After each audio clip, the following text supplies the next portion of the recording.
जोर से हालेलुया बोले। चलिए आज के वचन की ओर चलते हैं। बीते दिनों में मैं एक विषय के लिए खास प्रार्थना कर रहा था। एक सवाल मेरे सामने आया और मैंने उस सवाल के लिए ना कई दिन से प्रभु के सामने प्रार्थना करी, कई दिन से। एक्चुअली मैंने कुछ चीजों को होते हुए देखा और मैंने उन विषय को प्रभु के सामने रखा और मैंने उन चीजों के लिए कई समय से प्रार्थना करी कि प्रभु मुझे आप बताएं, इस प्रश्न का उत्तर प्रभु मुझे आपसे चाहिए।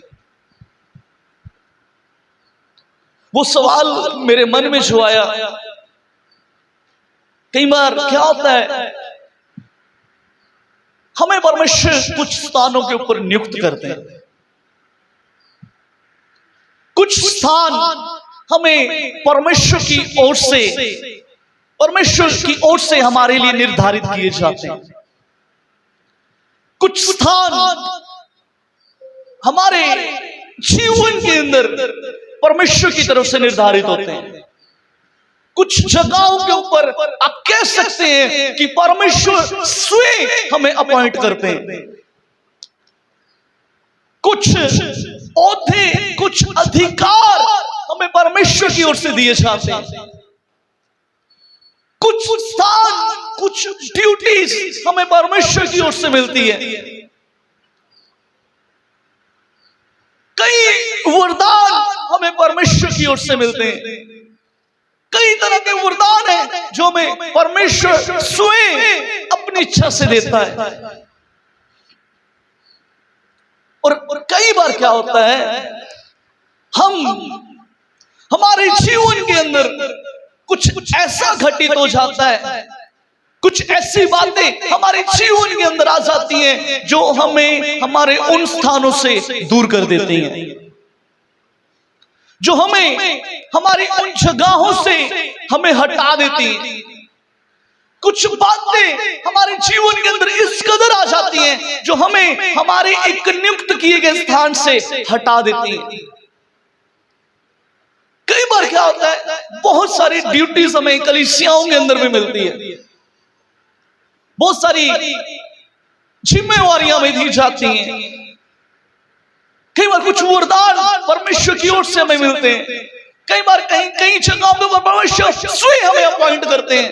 लेकिन होता क्या है, कुछ बातें हमारे जीवन के अंदर इस प्रकार से आती हैं कि वो बातें हमें हमारे उन स्थानों से हटा देती हैं। वो बातें हमारे जीवन से इस प्रकार आती हैं कि वो हमें वो काम करने के लिए मजबूर कर देती हैं जो परमेश्वर की इच्छा के खिलाफ हो, जो परमेश्वर के विरोध में हो, जिन बातों को परमेश्वर पसंद नहीं करता। कई बार वो बातें हमारे जीवन के अंदर आती हैं और वो हमें उन स्थानों से जहां पर परमेश्वर ने हमें नियुक्त किया होता है वहां से दूर कर देती है। हालेलुया, जोर से हालेलुया बोलेंगे। हालेलुया। बहुत दफा ऐसा होता है, बहुत दफा ऐसा होता है, कुछ स्थान परमेश्वर ने हमारे लिए रखे होते हैं और उन स्थानों के ऊपर जब आप आ जाते हैं, आप अच्छे से चल रहे होते हैं और एक समय आपके जीवन में ऐसा आता है जब शैतान आपको इस रीति से गुमराह करता है कि हम उन स्थानों से दूर हट जाते हैं, उन स्थानों को छोड़ देते हैं, उन जगहों को छोड़ देते हैं। और गंभीर बात मालूम क्या है, जब हम उन स्थानों को छोड़ देते हैं, जब हम उन स्थानों से निकल जाते हैं, जब हम उन स्थानों से दूर हो जाते हैं, तो होता क्या है, हम दोबारा कोशिश नहीं करते कि हम उन स्थानों को पुनः स्थापित कर सकें, उन जगहों के ऊपर दोबारा से हम उन स्थानों के ऊपर विराज सकें, दोबारा से हम उन स्थानों को अपने हाथ में ले सकें, दोबारा से हम उन चीजों को फिर से अपने जीवन के अंदर अपना सकें। कई बार कुछ वरदान हमारे जीवन से चले जाते हैं, हम कोशिश नहीं करते कि हम उन वरदानों को फिर से अपने जीवन के अंदर ला सकें। हालेलुया। आज के संदेश का जो टॉपिक रहेगा, आज का जो टॉपिक है उसका नाम इस प्रकार से आप कह सकते हैं, सिर्फ एक कोशिश। बोलिए, आपकी आवाज का मैं कलीसिया जोर से बोलेंगे, सिर्फ एक कोशिश। आइए मेरे साथ निकालिए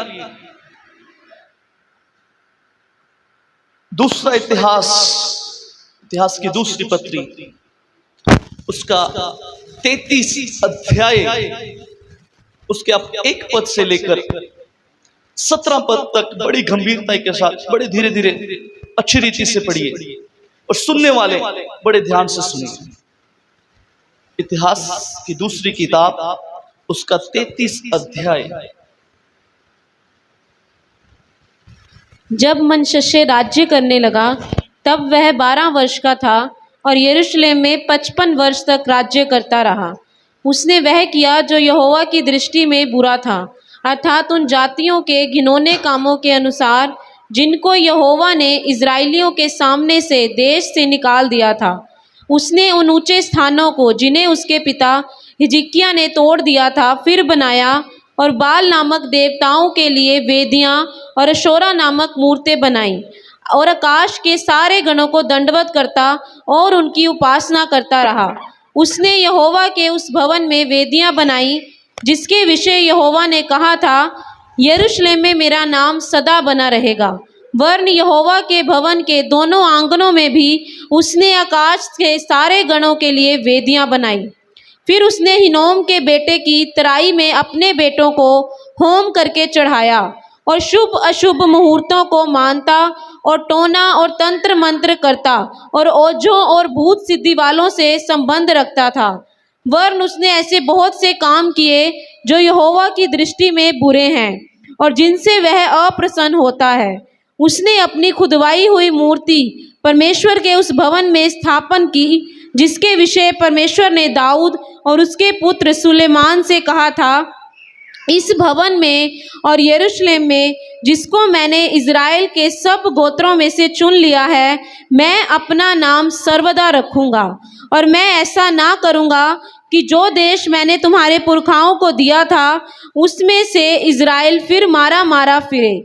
इतना अवश्य हो कि वे मेरी सब आज्ञाओं को अर्थात मूसा की दी हुई सारी व्यवस्था और विधियों और नियमों का पालन करने की चौकसी करे। मनश्शे ने यहूदा और यरूशलेम के निवासियों को यहाँ तक भटका दिया कि उन्होंने उन जातियों से भी बढ़कर बुराई की जिन्हें यहोवा ने इज़राइलियों के सामने से विनष्ट किया था।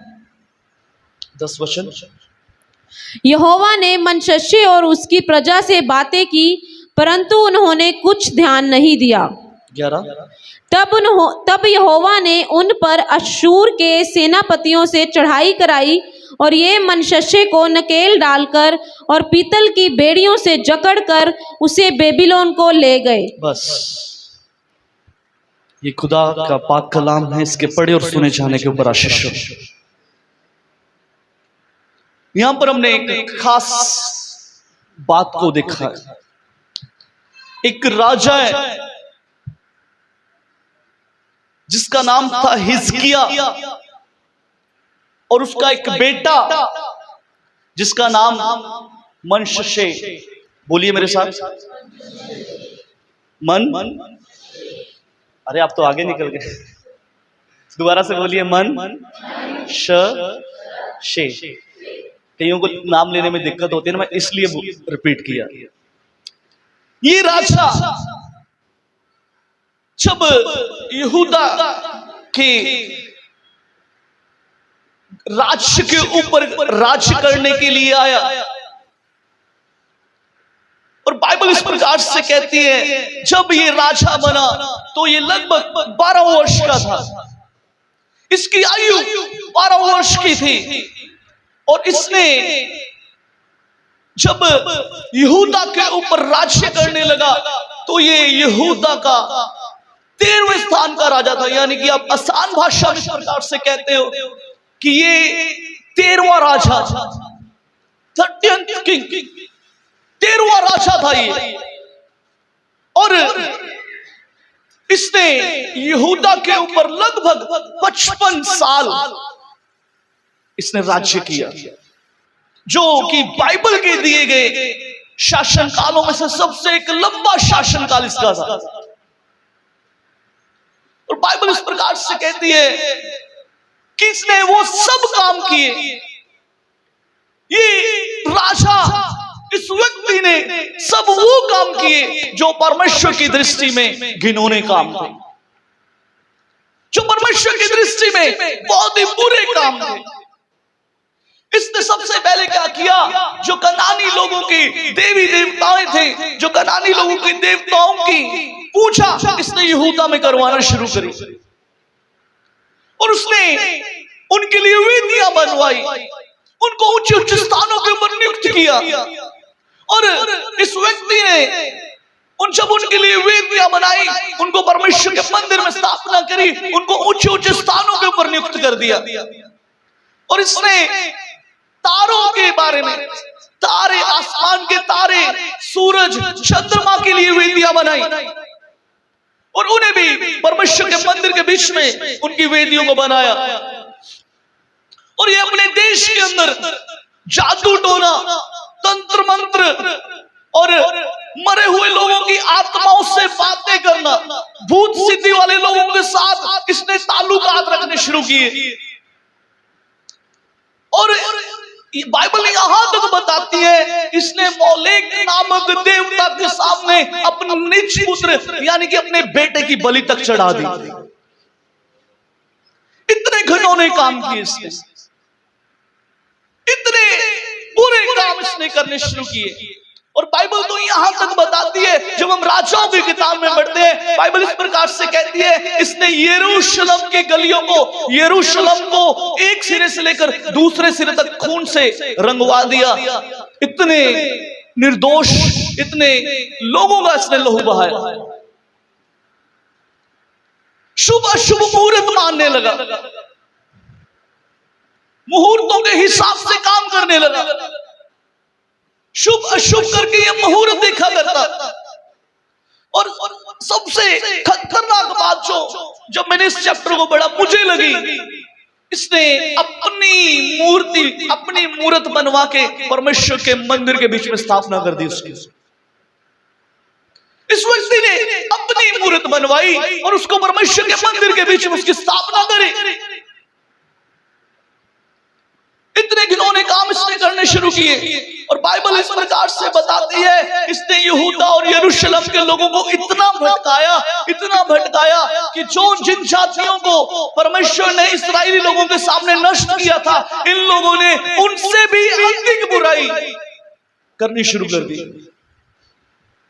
उनसे भी अधिक बुराई ये लोग करने लगे। और गंभीर बात आपको बताता हूं, बाइबल में नहीं लिखा, बाइबल में मेंशन नहीं है, लेकिन बाइबल के जो विद्वान हैं, बाइबल के जो स्कॉलर्स हैं, वो इस प्रकार से बताते हैं यशायाह नबी को इसने आरे के साथ छिड़वा दिया। इतने घिनौने काम, इसने वो सब काम करने शुरू किए जो परमेश्वर की दृष्टि में घोर अपराध थे, घोर अपराध थे। और बाइबल इस प्रकार से कहती है परमेश्वर ने इनसे बात करना चाहिए, परमेश्वर ने इनसे बात करी, परमेश्वर ने जब इनसे बात करी तो बाइबल इस प्रकार से कहती है इन्होंने उन बातों को अनसुना कर दिया। इस व्यक्ति ने, इसके साथ के लोगों ने उन बातों को अनसुना किया, तब परमेश्वर को एक सख्त डिसीजन लेना पड़ा। और परमेश्वर ने क्या किया, अश्शूर के सेनापतियों को आज्ञा दी, अश्शूर के सेनापतियों को आज्ञा दी, और अश्शूर के लोगों ने इनके ऊपर चढ़ाई की। और बाइबल इस प्रकार से बताती है उन्होंने इस व्यक्ति के नाक में नकेल डालकर, हाथों और पांव में पीतल की बेड़ियों के साथ इसको पूर्ण रीति के कष्ट के साथ इसको बेबीलोन की गुलामी के बीच में ले गए। कितने घिनौने काम, हर एक वो काम जो परमेश्वर की दृष्टि में बुरा हो। परमेश्वर ने इसे इसके पिता के बाद इसलिए राज्य करने के लिए ठहराया कि ये मेरे लोगों की अगुवाई करे। एक ओहदा इसको मिला, एक अधिकार इसको मिला कि ये मेरे लोगों के लिए एक राजा के तौर पर निकलकर सामने आए और ये मेरी प्रजा की अगुवाई करे। और बाइबल इस प्रकार से कहती है, इसने सब परमेश्वर के विरोध में किया, सब कुछ परमेश्वर के विरोध में किया, सब कुछ परमेश्वर के खिलाफ किया। ये आसान भाषा में आप कह सकते हो, इसने परमेश्वर को क्रोध दिलाया। इसने अपने उस स्थान की परवाह नहीं करी कि ये स्थान मुझे किसकी ओर से मिला है, किसने मुझे राजा होने के लिए नियुक्त किया है। जब हम बाइबल के इतिहास को पढ़ते हैं, इस्राएल के पहले राजा का भी अभिषेक परमेश्वर की मर्जी के साथ हुआ, दूसरे राजा का अभिषेक परमेश्वर की मर्जी के साथ हुआ। तो ये बात पक्की है, अधिकार परमेश्वर के हाथ में दिए, अथॉरिटीज परमेश्वर के हाथ में, अधिकारों के ऊपर परमेश्वर राज्य करते हैं। और बाइबल कहती है इस व्यक्ति ने उन अधिकार, जब परमेश्वर ने इसे कुछ अधिकार दिए, इसने उनका गलत फायदा उठाते हुए अपने स्थानों से हट गया और परमेश्वर ने इसे उस स्थान से हटा दिया। बहुत दफा ऐसा होता है, बहुत दफा ऐसा होता है परमेश्वर की तरफ से हमें कुछ अधिकार मिलते हैं, बहुत दफा ऐसा होता है कुछ अथॉरिटीज हमें परमेश्वर की ओर से दी जाती है। परमेश्वर कई स्थानों के ऊपर हमें स्वयं अपॉइंट करते हैं, अपनी मर्जी के अनुसार अपॉइंट करते हैं। लेकिन मेरे प्रियो, हम कई बार वो काम करते हैं जो परमेश्वर की दृष्टि में घिनौने होते हैं। हम परमेश्वर की दृष्टि में घिनौने काम करते हैं। जो मुझे अच्छा लग रहा है मैं वो करूंगा, जो बातें मुझे अच्छी लग रही है मैं वो करूंगा, मुझे फर्क नहीं पड़ता परमेश्वर को क्या पसंद है क्या नहीं, लेकिन मुझे जो पसंद है मुझे वो करना है। इस व्यक्ति ने सेम वही किया, सब कुछ वही किया इसने। यहां तक कि परमेश्वर के नबी की मृत्यु का कारण बन गया। आप आसान भाषा में ये कह सकते, इसने उसे मरवा डाला, इसने उसे मरवा डाला। ये इतना परमेश्वर के अंगेंस्ट हो गया, अपनी मूरत तक इसने परमेश्वर के भवन में बना के लगवा दी।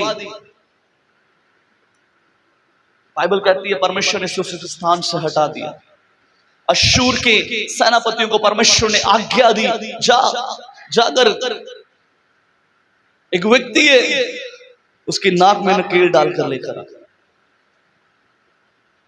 जब इसको वहां पर लेके गए, बेबीलोन की गुलामी के बीच में जब इसे लेकर गए, तो बेबीलोन की गुलामी के बीच में जब ये घिर गया, जब इसके चारों तरफ संकट आ गया, जब ये संकट में घिर गया, फिर से कुछ स्मरण आया, फिर से कुछ स्मरण आया। इसके 12 आयत को पढ़ दीजिए एक बार।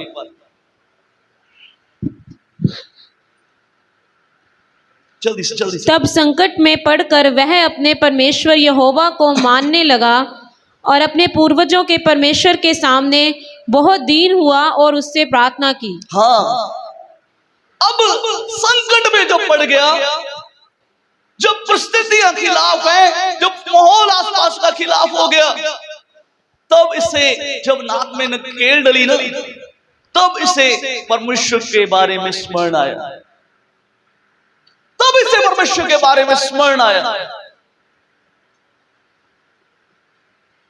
तब इसे परमेश्वर के बारे में स्मरण आया कि मैंने क्या गलती करी है, मैंने क्या गलती करी है, मैं किन स्थानों से यहां तक पहुंचा हूं, मैं किन स्थानों से यहां पर पहुंचा हूं, मेरे से कौन सी गलती हुई है। इसे स्मरण आया। ठीक है, गलतियां हुई, ठीक है, गलतियां हुई, ठीक है, इसने परमेश्वर के बंदे को मरवाया, इसने यरूशलेम की गलियों को खून से रंग दिया, इसने यरूशलेम के हालातों को बदल दिया, अपनी मूर्तों को इसने परमेश्वर के मंदिर में लगवा दिया। ठीक है, गलती हुई, लेकिन मैं आज आपको इसकी गलतियों के बारे में नहीं, मैं इसके उस काम के बारे में आपको बताना चाहता हूं जो इसने गलतियां करने के बावजूद किया। गलतियां करने के बाद इसने एक महत्वपूर्ण काम किया। जो मेरे प्रियो, कई बार हम उन चीजों के विषय में अज्ञात नहीं रहते, हम उन चीजों को भूल जाते हैं। जब कुछ अथॉरिटी हमें मिलती है, हम जब उन स्थानों से हट जाते हैं, जब उन स्थानों से हम बाहर निकल जाते हैं, हम वो काम नहीं करते। गलती होगी, ठीक है, कोई बात नहीं। इस व्यक्ति ने एक महत्वपूर्ण काम मालूम क्या किया? महत्वपूर्ण काम इसने क्या किया? पढ़िए उसके 12 आयत को पढ़ दीजिए, दोबारा से पढ़ दीजिए। तब संकट में पड़कर वह अपने परमेश्वर यहोवा को मानने लगा। हाँ, और अपने पूर्वजों के परमेश्वर के सामने बहुत दीन हुआ और उससे प्रार्थना की। तब उसने प्रसन्न होकर उसकी विनती सुनी और उसको यरूशलेम में पहुंचाकर उसका राज्य लौटा दिया। हालेलुया! जोर से हालेलुया बोले, हालेलुया! जोर से बोले हालेलुया! इसने गलती की, लेकिन गलती करने के बाद इसे स्मरण आया कि मैंने एक घोर पाप कर दिया, मैंने एक बड़ी गलती करी। अब एक ही है जिसकी शरण में मैं जा सकता हूं, जो मुझे बचा सकता है। मेरे प्रियो, मैं आपसे कहना चाहता हूं, इस व्यक्ति ने, इस राजा ने परमेश्वर के सामने ये दीन हुआ, परमेश्वर के सामने ये नम्र हुआ। इसने परमेश्वर को फिर से स्मरण किया, क्योंकि ये जानता था अधिकार परमेश्वर के हाथ में है, अथॉरिटीज परमेश्वर के हाथ में है। जो परमेश्वर ने जो अधिकार मुझसे छीना है, यदि मैं आज दीन हो जाऊंगा तो परमेश्वर उन अधिकारों को फिर से मेरे जीवन के अंदर लौटा सकता है। हालेलुया! कोई जोर से ताली बजा सकता है? मेरे प्रियो, मैं आपसे कहना चाहता हूं, बेशक कई बार हमसे गलती हो गई, हो सकता है हमने कुछ ऐसा कर दिया जिससे हमारे अधिकार हमसे छिन गए, हो सकता है हमने परमेश्वर के द्वारा दिए गए स्थानों को छोड़ा हो। लेकिन मैं आपसे कहना चाहता हूं, आज इस राजा की तरह अपने आप को परमेश्वर के सामने दीन करें, अपने आप को परमेश्वर के सामने दीन करें, अपने आप को परमेश्वर के सामने जीरो करें, अपने आप को परमेश्वर के सामने दीन करें। मैं आपसे कहना चाहता हूं, परमेश्वर जो अधिकार आपसे छिन गए हैं, जो ड्यूटीज आपकी छिन गई है, जो पदवी आपकी छिन गई है, परमेश्वर उन्हें फिर से आपके जीवन में वापस लेकर आएगा। हालेलुया! हालेलुया! हालेलुया! सिर्फ एक कोशिश। अपने आप को बेचारा मत समझिए, अपने आप को ऐसा मत समझिए कि हमसे बहुत बड़ी गलती हो गई है तो ठीक है। लेकिन मैं आपसे कहना चाहता हूं, परमेश्वर उन अधिकारों को वापस देना जानता है, परमेश्वर उन अधिकारों को वापस देना जानता है। इस व्यक्ति को परमेश्वर ने, जब इसने अपने आप को दीन किया, बाइबल कहती है परमेश्वर इससे प्रसन्न हो गया, परमेश्वर ने फिर से इसका राज्य इसको लौटा दिया। हालेलुया! हालेलुया! आपकी एक कोशिश। कई बार हमसे कुछ गुनाह हो जाते हैं, हम अपने आप को बिल्कुल अपने आप को एक, आप कह सकते हो कि एक पाप में घिरा हुआ व्यक्ति समझते हैं, अपने आप को एकदम बिल्कुल, आप कह सकते हो कि अब शायद ये गलतियां नहीं सुधरेंगी, हम इस प्रकार से सोचने लगते हैं। अब शायद ये गलतियों के बाद शायद परमेश्वर मुझे फिर से अपने गले से नहीं लगाएगा, अब ये गलतियों के बाद शायद परमेश्वर के विरोध में जो पाप किया है, शायद परमेश्वर अब मुझे पुनः स्थापित ना करे। नहीं, आपकी एक कोशिश परमेश्वर के मन को तैयार कर सकती है। आपकी एक कोशिश परमेश्वर के हृदय को बदल सकती है। आपकी एक कोशिश परमेश्वर के हृदय को बदल सकती है। परमेश्वर आपको पुनः स्थापित कर सकता है। हो सकता है कुछ वरदान छिन गए हो सकता है कुछ वरदानों के प्रति हम चौकस ना रहे हो, वो छिन गए हो। लेकिन मैं आपसे कहना चाहता हूं, एक कोशिश प्रभु की महान दासी इस प्रकार से कहती है, ऐसा कुछ भी टूटा हुआ नहीं है जो परमेश्वर खड़ा ना कर सके, जो परमेश्वर ठीक ना कर सके, जो परमेश्वर पुनर्स्थापित ना कर सके। Hallelujah, hallelujah. एक कोशिश आपके जीवन को बदल सकती है, एक कोशिश आपके पुनर्स्थापना आपके जीवन में कर सकती है, एक कोशिश आपके हालातों को फिर से बहाल कर सकती है।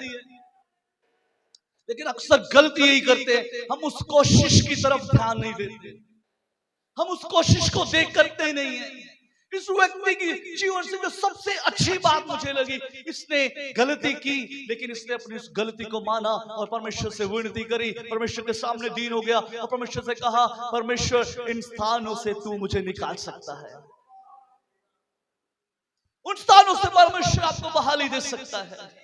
बेशक आप एक पाप की गुलामी में चले गए हो, बेशक हो सकता है आपके चारों तरफ का मंजर ऐसा हो कि आप एक जकड़न में हो गए हो। मैं आपसे कहना चाहता हूं, उन जकड़े हुए हालातों के बीच में आप जब परमेश्वर के प्रति दीन हो जाएंगे,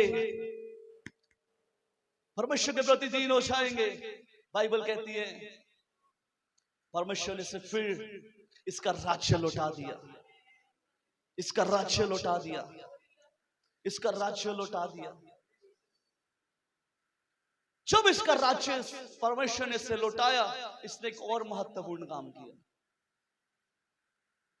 इसने पहले उल्टा काम किया था, इसने परमेश्वर की वेदी को साइड करके चांद, सूरज, चंद्रमा की वेदियां बनाई, अपनी इसने मूर्त परमेश्वर के भवन में लगा दी, इसने सब कुछ वहां से निकाला। महत्वपूर्ण काम इसने एक और किया। 16 आयत पढ़ दीजिए इसकी, जल्दी से 16 आयत पढ़ दीजिए। तब उसने यहोवा की वेदी की मरम्मत की, तब उसने यहोवा की वेदी की मरम्मत करी और उस पर मेल बलि और धन्यवाद बलि चढ़ाने हालेलुया। लगा। महत्वपूर्ण काम, एक महत्वपूर्ण काम इसने किया। इसने सबसे पहले, जैसे इसका राज्य इसके हाथों में वापिस आया, इसने सबसे पहला काम मालूम क्या किया? इसने यहोवा की वेदी की मुरम्मत करी, इसने यहोवा की वेदी की मुरम्मत करी, इसने यहोवा की वेदी की मुरम्मत करी। Hallelujah, hallelujah.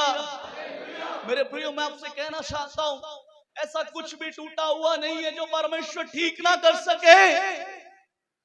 आप कितने भी टूट चुके हो, आप कितने भी पाप में फंस गए हो, आप कितना भी आपने गलत काम किया हो, लेकिन मैं आपसे कहना चाहता हूं, एक है जो आपको पुनर्स्थापित कर सकता है, एक है जो आपको फिर से बहाल कर सकता है, एक है जो आपके जीवन के अंदर पुनर्स्थापना कर सकता है, एक है जो आपको फिर से बहाली कर लेके जा सकता है।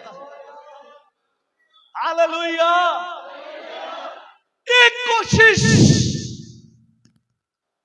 एक कोशिश करके देखिए, एक कोशिश कीजिए। आपने हो सकता है उन स्थानों के प्रति आप चिंतित ना रहे, लेकिन परमेश्वर आपसे चाहता है आप एक कोशिश करें। एक कोशिश आपको पुनः स्थापना की ओर लेके जा सकती है। बाइबल के अंदर एक कहानी हम पढ़ते हैं, लूका की इंजील उसका 15 अध्याय उसके 11 से 24 पद तक जब हम पढ़ते हैं, वहां पर एक दृष्टांत देकर प्रभु यीशु मसीह ने समझाया। इस कहानी से हम सब लोग वाकिफ हैं। यहां पर एक व्यक्ति, उसके 2 पुत्र थे और एक पुत्र जब अपने पिता से अपनी संपत्ति को लिया उसने, और पिता से संपत्ति को लेकर वो अलग एक शहर में चला गया, और वहां पर उसने क्या किया, अपना सब कुछ जो संपत्ति उसने अपने पिता से लेकर आया था, सब कुछ उसने ऐशप्रस्ती के बीच में खत्म कर दी। और जब सब कुछ उसका खत्म हो गया,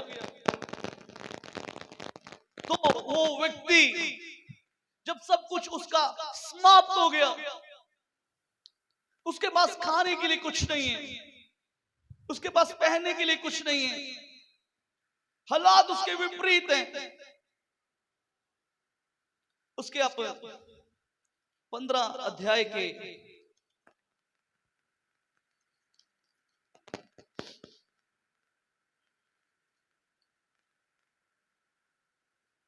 15 आयत को पढ़ दीजिए, 15 अध्याय के 15 आयत को पढ़ दीजिए, 14 से पढ़ दीजिए प्लीज एक बार।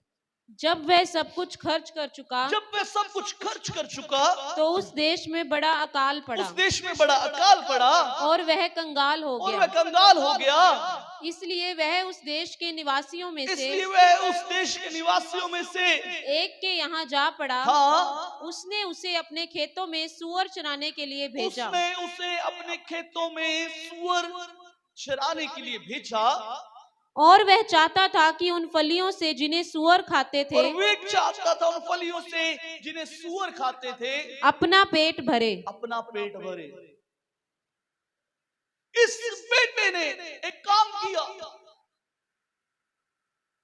अपने पिता से अपनी संपत्ति को लिया और सब कुछ खत्म कर दिया। सब कुछ खत्म कर दिया, सब कुछ पिता के विरोध में पहला काम किया। और जब धन संपत्ति आई और इसने क्या किया, उस देश में अकाल पड़ा। और बाइबल इस प्रकार से कहती है, इसने अपना सब कुछ खत्म हो गया। जब बिल्कुल कंगाल हो गया, जेब में कुछ नहीं है, खाने के लिए नहीं है, इसने एक जगह के ऊपर गया।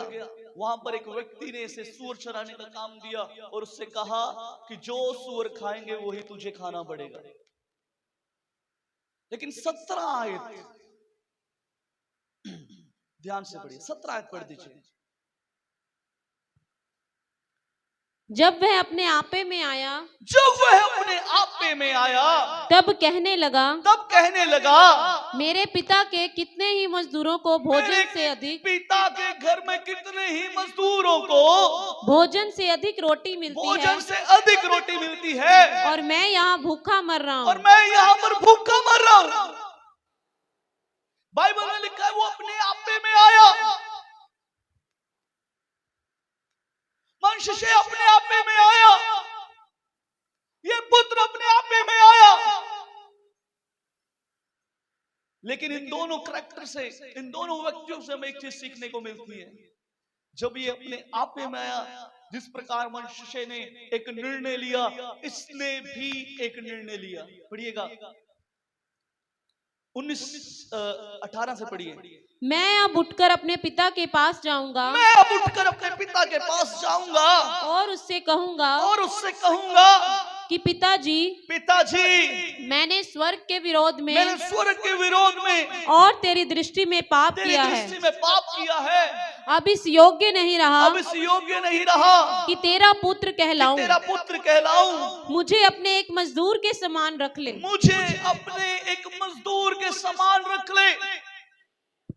इसने अपने मन में, अपने विचारों में एक निर्णय किया। बेशक गलती हुई है, ठीक है, बेशक मैंने उन स्थान से अपने ओहदे को खो दिया, ठीक है, लेकिन मैं फिर से पिता के पास वापस जाऊंगा। मैं फिर से अपने पिता से कहूंगा, पिता बेशक मैं तेरा पुत्र कहलाने के लायक नहीं हूं, तू एक नौकर की तरह मुझे अपने घर में जगा दे।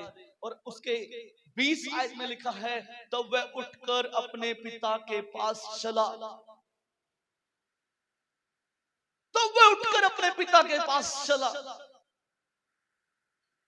ये सबसे महत्वपूर्ण काम इसने किया। ठीक है, गलती हुई है, कोई बात नहीं, अधिकार छिने, कोई बात नहीं, हो सकता है पिता मुझसे नाराज हो, लेकिन मैं पिता से माफी मांगूंगा। मैं पिता से कहूंगा, पिता यदि तू चाहे तो सिर्फ अपना एक नौकर बना के रख ले, क्योंकि मैंने एक पुत्र के अधिकार को खो दिया। मैंने उस एक पुत्रपन के अधिकार को तुच्छ जाना। मैंने उस पुत्र के अधिकार से, अपने गलती के कारण मैंने उस अधिकार को खो दिया है। और बाइबल इस प्रकार से कहती है, जब वो अपने घर की ओर चला, अभी वह दूर ही था, उसके पिता ने उसे देखकर तरस खाया और दौड़कर उसे गले लगाया और बहुत चूमा। Hallelujah, hallelujah. मेरे प्रिय, मैं आपसे कहना चाहता हूं, सिर्फ एक कोशिश,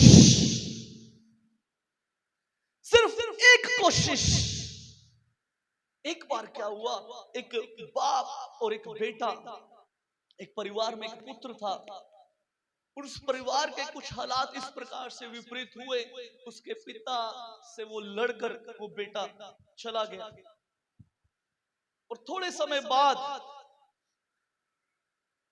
जब वो बेटा, उसको अपने पिता की स्मरण आया, पिता को याद किया, अपनी माता को याद किया, उसने एक निर्णय बनाया, ठीक है मुझसे गलती हुई है, अब मैं क्या करूंगा, अब मैं क्या करूंगा, अब मैं अपने पिता के पास वापस जाऊंगा।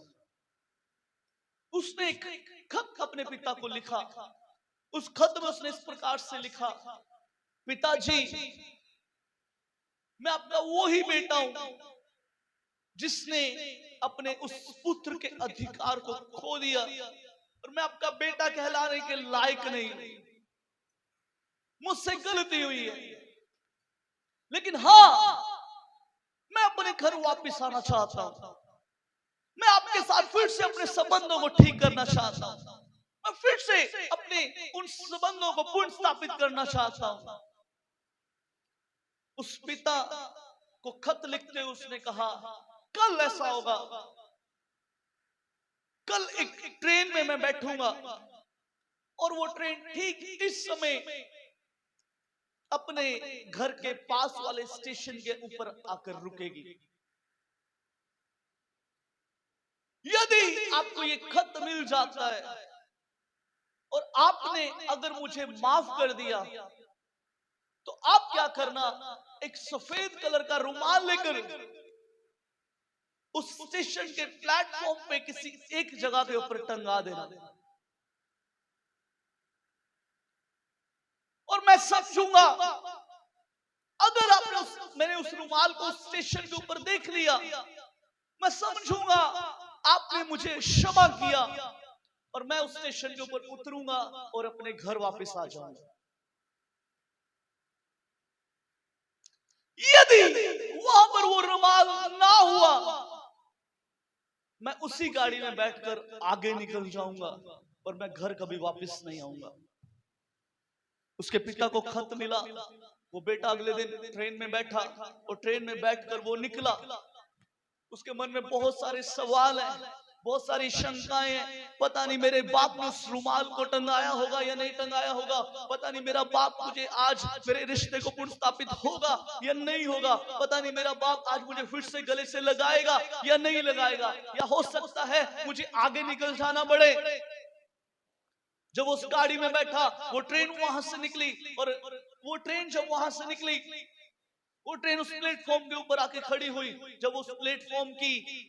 जब ट्रेन प्लेटफॉर्म के पास जाने लगी, तो वो क्या देखता है, पूरे स्टेशन के ऊपर हर जगह के ऊपर सफेद कलर के रुमाल टंगे हुए हैं, हर जगह के ऊपर सफेद कलर के रुमाल टंगे हुए हैं। उसने कहा था, पिता एक रुमाल टांग देना, लेकिन वो क्या देख रहा है, हर जगह पूरा प्लेटफॉर्म सफेद कलर के रुमाल से भरा हुआ है। वो प्लेटफॉर्म पर उतरा, वो बाहर निकला, पूरा स्टेशन की ओर उसने निगाह घुमाई, पूरा स्टेशन सफेद कलर के रुमालों से भरा हुआ है। उसने ऑटो लिया, जितने ऑटो थे हर एक ऑटो के ऊपर सफेद कलर का रुमाल लगा हुआ है। वो ऑटो से निकलकर वो बैठकर ऑटो में घर की ओर निकला। वो क्या देखता है, रास्ते में कोई ऐसा पेड़ नहीं है, रास्ते में कोई ऐसी तार नहीं है जिसके ऊपर सफेद कलर का रुमाल ना हो। वो और आगे निकला, घर की ओर पहुंचा, पूरी गली के अंदर सफेद कलर के रुमाल दिखाई दे रहे हैं, पूरी गली के अंदर सफेद कलर के रुमाल दिखाई दे रहे हैं। और जब वो अपने घर में पहुंचा, उसके पिता ने उसे गले से लगाया। उसने अपने पिता से सवाल किया, पिताजी, मैंने आपको एक रुमाल टांगाने के लिए बोला था, लेकिन ये क्या, आपने पूरा मोहल्ला, पूरा शहर, पूरा रेलवे स्टेशन सफेद कलर के रुमाल से भर दिया, इसका क्या कारण है? उसके पिता ने बहुत खूबसूरत जवाब दिया, बेटा, यदि तू चाहता है, तू अपने पिता से मिलना चाहता है, तो तेरा पिता तुझसे अधिक मिलना चाहता है। तेरा पिता तेरा बेसब्री से इंतजार कर रहा है, क्योंकि वो तुझसे अधिक प्रेम करता है। हालेलुया। मेरे मेरे प्रियो, मैं आपसे कहना चाहता हूं, वो पिता आज भी आपका इंतजार कर रहा है। वो पिता आपकी ओर आंखें लगाए वेट कर रहा है, कब मेरा बेटा आए, कब मैं उसे गले से लगाऊं। लिखा है उसके पिता ने उसको बहुत चूमा। Hallelujah, hallelujah, hallelujah. मेरे प्रियो, मैं आपसे कहना चाहता हूं, मत देर कीजिए। आपकी एक कोशिश आपको आपके अधिकारों की ओर वापस लेके आ सकती है।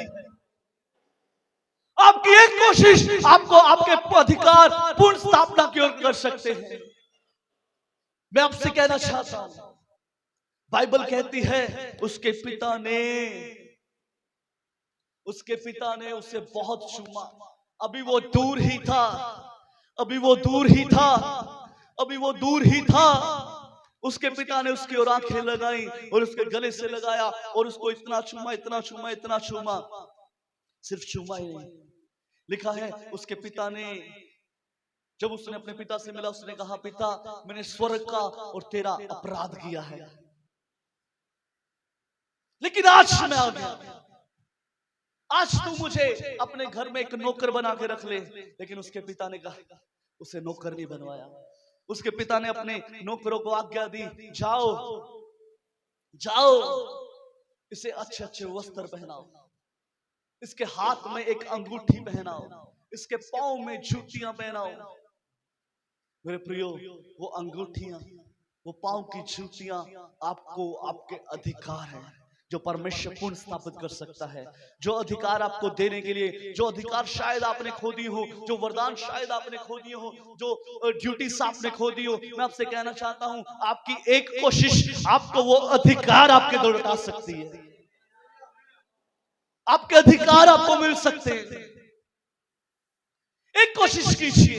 हो सकता है आपने उन वरदानों को खो दिया हो, लेकिन मैं आपसे कहना चाहता हूं, एक कोशिश आपके उन वरदानों को फिर से तरोताजा कर सकती है।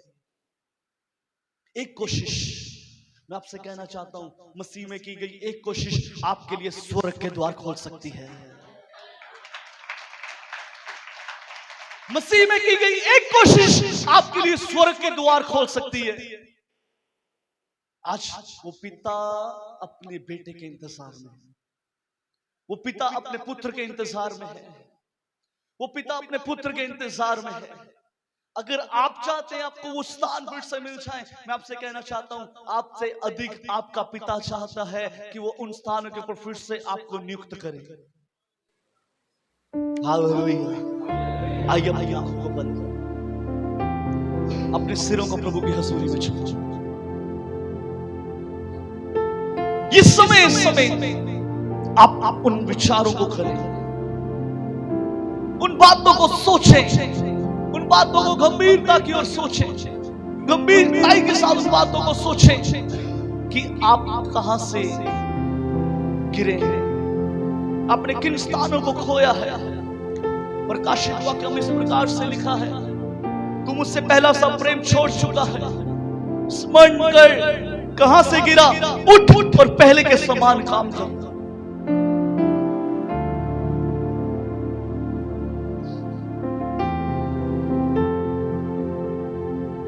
इस पुत्र ने एक महत्वपूर्ण काम किया, इसने उस कोशिश को किया, मैं अपने पिता के घर वापस जा। मनुष्य ने परमेश्वर के सामने दीन हो गया, परमेश्वर के सामने नम्र हो गया, परमेश्वर के सामने बिल्कुल शून्य हो गया, परमेश्वर को प्रसन्न किया। परमेश्वर ने उसको उसके राज्य पर फिर से लौटा दिया, उसका राज्य उसको फिर से लौटा दिया, उसकी पदवी उसे फिर से लौटा दी।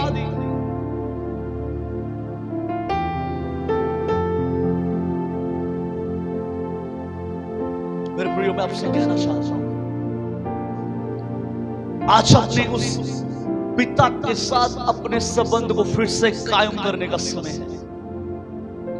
हो सकता है कुछ वरदानों को हमने खो दिया हो सकता है कुछ किन्हीं वरदानों को हमने खो दिया हो सकता है किन्हीं वरदानों को हमने उनकी परवाह ना की हो और वो वरदान हमसे चले गए हो। लेकिन मैं आपसे कहना चाहता हूं, एक कोशिश, सिर्फ एक कोशिश आपको पुनः स्थापित कर सकती है। सिर्फ एक कोशिश आपको बहाल कर सकती है, सिर्फ एक कोशिश आपके हालातों को बदल सकती है, सिर्फ एक कोशिश आपके जीवन को बदल सकती है, सिर्फ एक कोशिश आपको बेड़ियों से, वो जिन स्थानों के ऊपर आप जकड़े हुए हैं उन बेड़ियों से छुड़ाकर आपको एक राज सिंहासन तक लेके जा सकती है। सिर्फ एक कोशिश आपको सूरों के झुंड से एक अधिकार की ओर लेके जा सकती है। और आइए थोड़ा समय अपने मुखों को खोले, प्रार्थना की हालत में आशा है। आज शायद कुछ खो गया हो, आज शायद कुछ अधिकार हमसे छिन गए हो, शायद कुछ पदवियों को हमने छोड़ दिया हो, शायद कुछ पदवियां हमसे छिन गई हो, लेकिन ये समय है आपकी एक कोशिश। आज की कोशिश का समय है मेरे प्रियो, आज की कोशिश का समय है, आज ये आपकी कोशिश का समय है। आइए अपने मुखों को खोलें, खोले खोले खोले खोले। आइए ऊंचे स्वर के साथ प्रार्थना करें। ओह, आपका पिता आपसे ज्यादा आपका इंतजार कर रहा है, आपका पिता आपको देख रहा है, वो दूर ही से खड़ा हुआ आपका वेट कर रहा है, कब मेरा बेटा आए, कब मेरी बेटी आए, मैं इनको फिर से पुनः स्थापना करूं। मैंने कहा अपने मुखों को खोले। Praise Jesus, praise Jesus. Rakaba shalakara riya lakara ba, o rakaba ba shalakara riya lakara ba rabari lakara ba, rikala la bara ba shalakara riya lakara ba। मेरे प्रियो, ये अपॉर्चुनिटी है, ये अपॉर्चुनिटी है हमारे पास।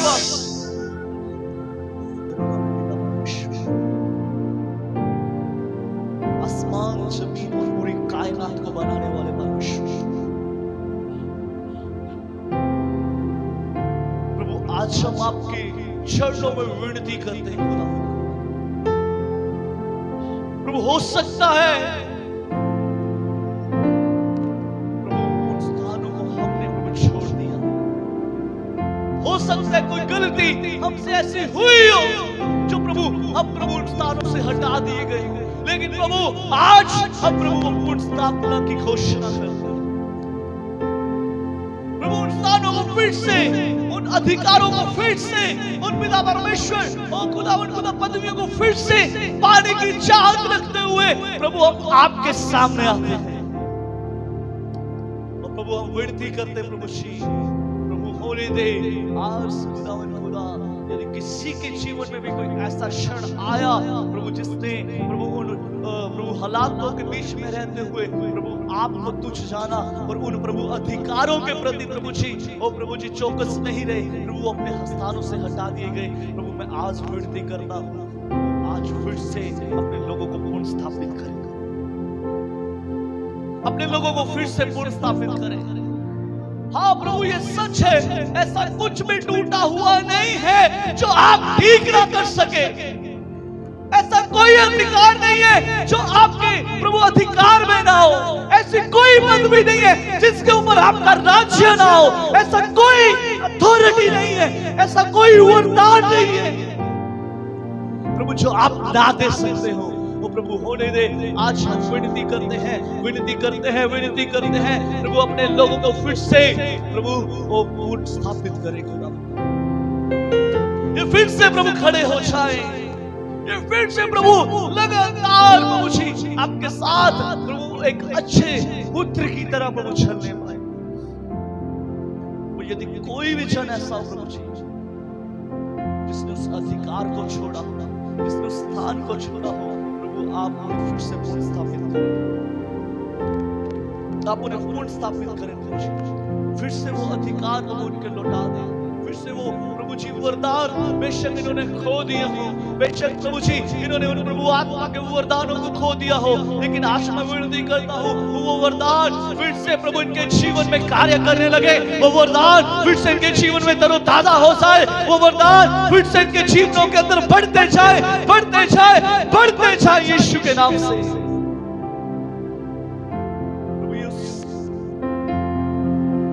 बेटे की तरह जाने कि आज भी मेरा पिता मेरा इंतजार कर, और वो मुझे बुला रहा है, वो मुझे बुला रहा है।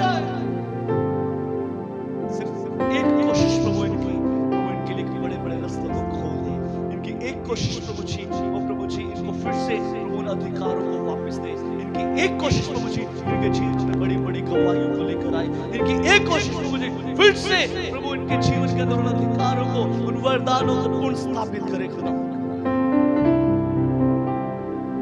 हो सकता है आपके लोगों से गलती हुई, हो सकता है इन्होंने किसी समय आपके विरोध में कुछ किया हो सकता है जो बातें आपको अच्छी नहीं लगी, शायद ऐसा कोई काम प्रभु इन्होंने किया हो, लेकिन प्रभु आज अपने बड़े दया वाले हाथ को बढ़ा और प्रभु अपने लोगों को फिर से रिहाई दे, फिर से रिहाई दे, फिर से प्रभु इन्हें पुनः स्थापित करें, फिर से प्रभु इन्हें खड़ा करें खुदा। और ये प्रभु जाने कि मेरा पिता मुझसे कितना प्रेम करता है, मेरा पिता मुझसे कितना प्रेम करता है, मेरा पिता मुझसे कितनी मोहब्बत रखता है। वो मुझे अभी भी चूमता है, वो मुझे अभी भी अधिकार देना चाहता है। होने दे आज एक बड़े कार्य को अपने लोगों के जीवन में। मैं घोषणा करता हूँ प्रभु आज से इनके प्रभु वो अधिकार प्रभु इन्हें लौटा दिए जाए। आज से फिर से वो वरदान से ये लोग लेस हो जाए। आज से फिर से ये प्रभु अन्य भाषाएं बोलना शुरू करे, फिर से पवित्र आत्मा इनके जीवन में कार्य करना शुरू करे, फिर से पवित्र आत्मा से ये परिपूर्ण हो जाए।